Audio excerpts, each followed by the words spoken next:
दोस्तों, क्या आपको पता है कि बिना सीमेंट के ताजमहल कैसे बनाया गया?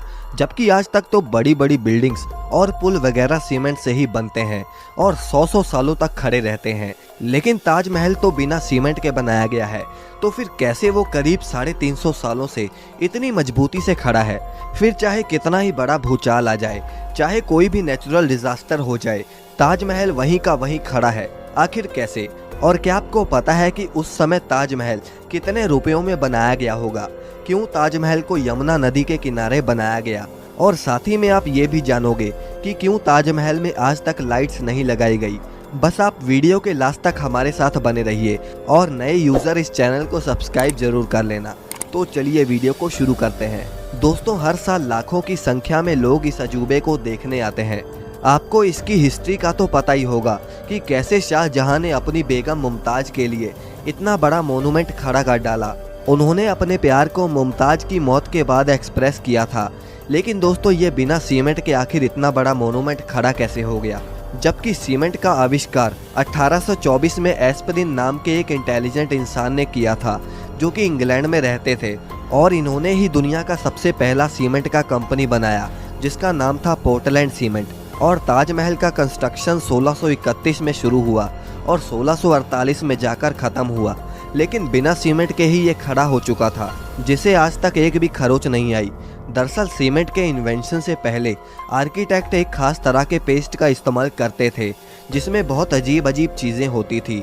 और अगर ताजमहल की कंस्ट्रक्शन की बात करें तो इसमें बहुत सारे सेमी प्रीशियस स्टोन्स जैसे कि अकीक, येमेनाइट, फिरोज़ा, लजवाड, मूंगा, सुलेमानी, लहसानिया, तमरा, ये सब पत्थर यूज़ होते थे, जो कि बहुत ही रेयर स्टोन्स थे।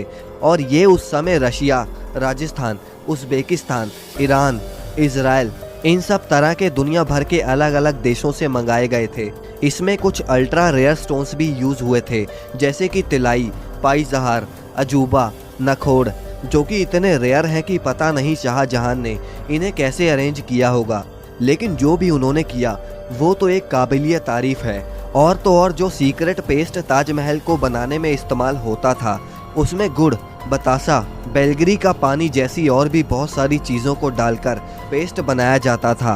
और ये पेस्ट सीमेंट जितना ही स्ट्रॉन्ग होता था। दोस्तों, जहां बुर्ज खलीफा की नींव बड़े बड़े स्टील के पाइप से रखी गई, वहीं ताजमहल की नींव लकड़ियों से रखी गई थी।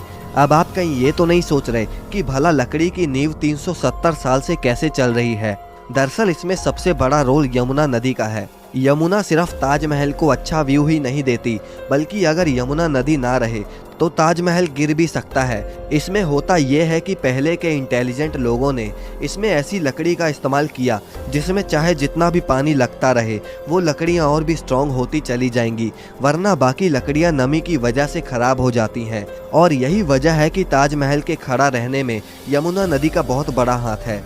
और अगर यमुना नदी सूख गई तो ताजमहल भी उसके बिना खड़ा नहीं रह पाएगा। अब दोस्तों, आपने देखा होगा कि ताजमहल के आसपास के चारों मीनार एक दूसरे से परपेंडिकुलर खड़े नहीं हैं।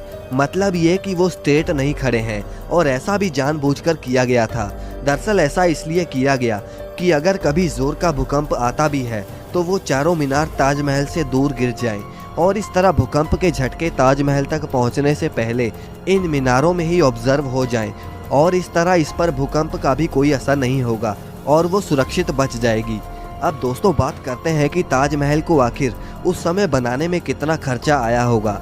आप जानते हैं कि उस समय 1 रुपए की कीमत भी बहुत ज़्यादा होती थी, और अगर इन्फ्लेशन के हिसाब से देखें तो आज ताजमहल की कॉस्ट आती है अप्रॉक्स 1 से लेकर 2 बिलियन डॉलर्स, यानी करीब 8,000 करोड़ से लेकर 10,000 करोड़ तक इस मोनूमेंट को बनाने में खर्चा हुआ है। अब दोस्तों, ताजमहल में लाइट क्यों नहीं लगाई गई, क्या आप जानते हैं? दरअसल ताजमहल का सफ़ेद रंग लाइट को सबसे ज़्यादा रिफ्लेक्ट करता है, और इसीलिए अगर रात के समय ताजमहल पर लाइट्स लगा दी गई तो ताजमहल के पत्थर लाइट को रिफ्लेक्ट करेंगे, और साथ ही में ताजमहल भी काफ़ी ज़्यादा चमकेगा, जिससे आसपास के कीड़े मकोड़े उस पर आके चिपकेंगे और ताजमहल के पत्थर को भी नुकसान पहुंचाएंगे।